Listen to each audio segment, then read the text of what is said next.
Ibrahim alayhi salam left Ismail and Hajar in this valley, and then the story turns around and goes.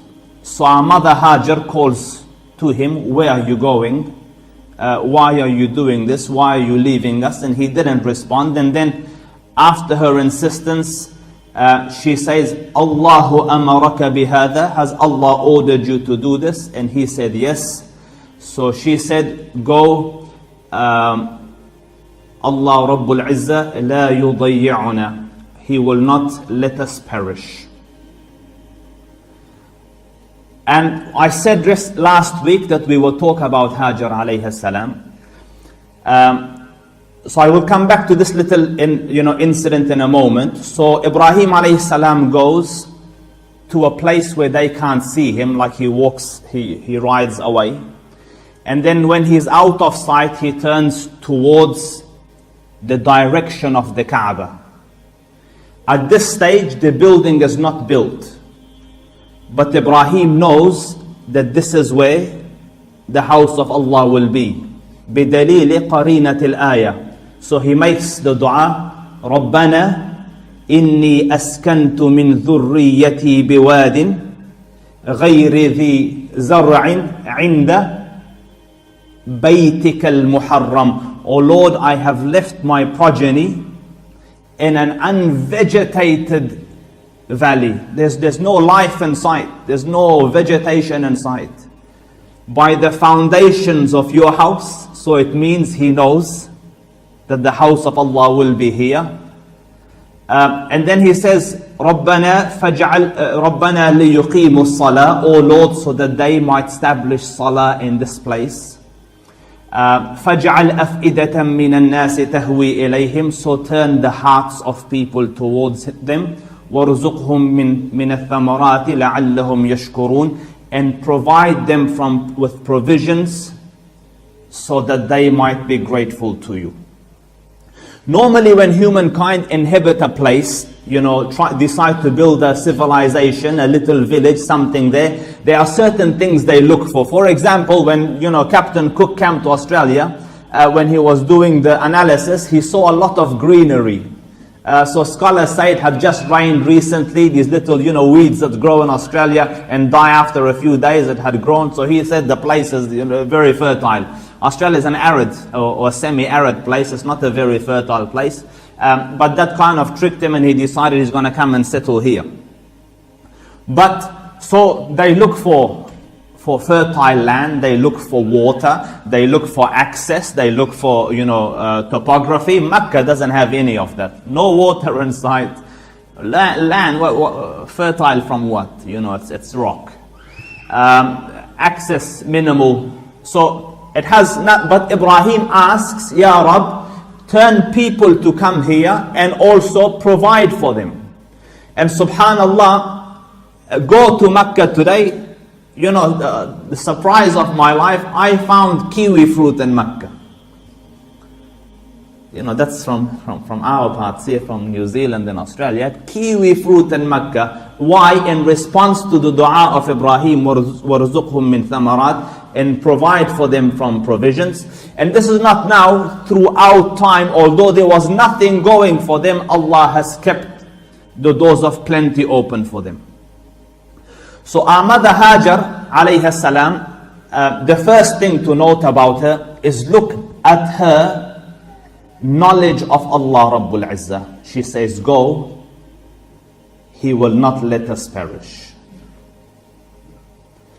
So why do I say this is knowledge of Allah Rabbul Izzah?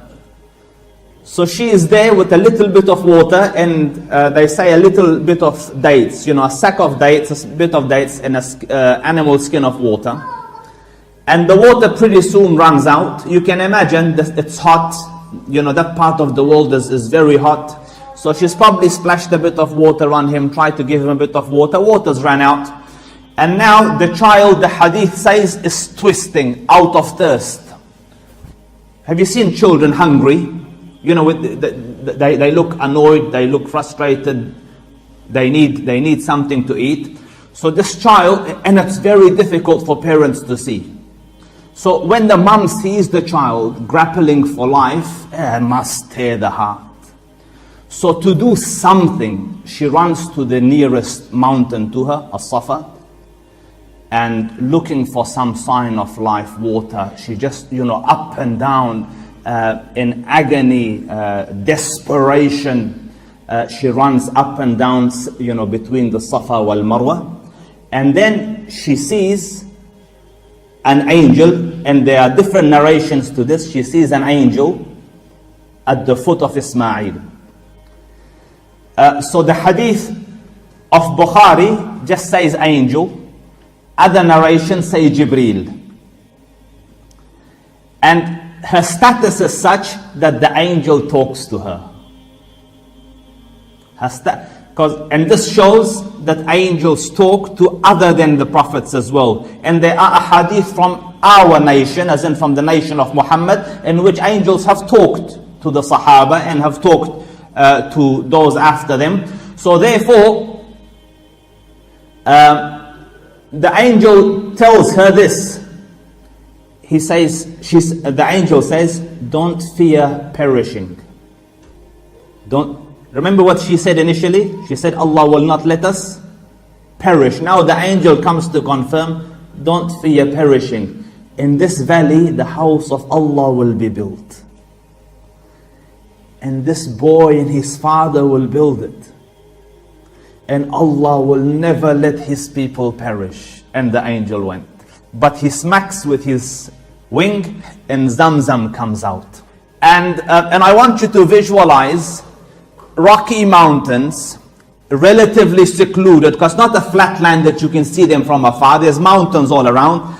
In the middle of these mountains is a lone woman with a little babe sitting and water next to them.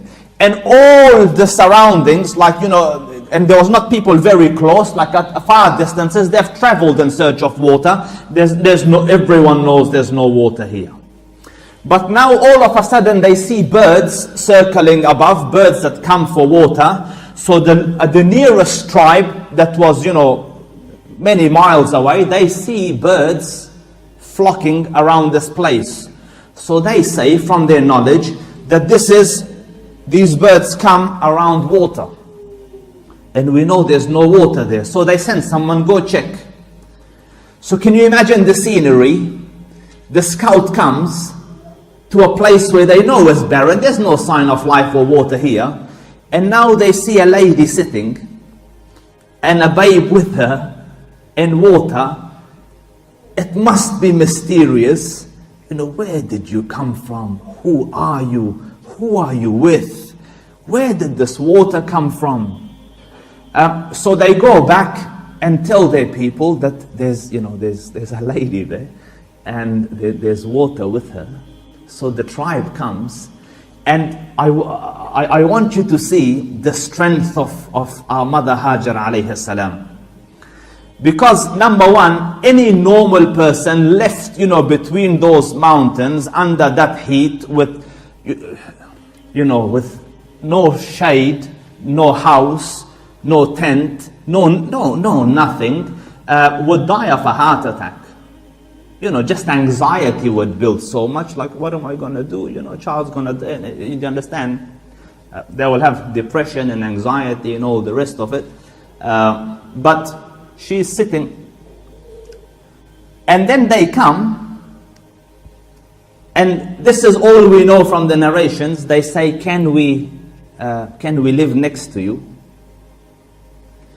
Like, imagine, and it's important to think about the details, what type of presence would she have had to have where men of a whole tribe with their women and children and livestock have come, and now they think they need permission for her to settle next to her, although visibly there's not a man in sight to protect her.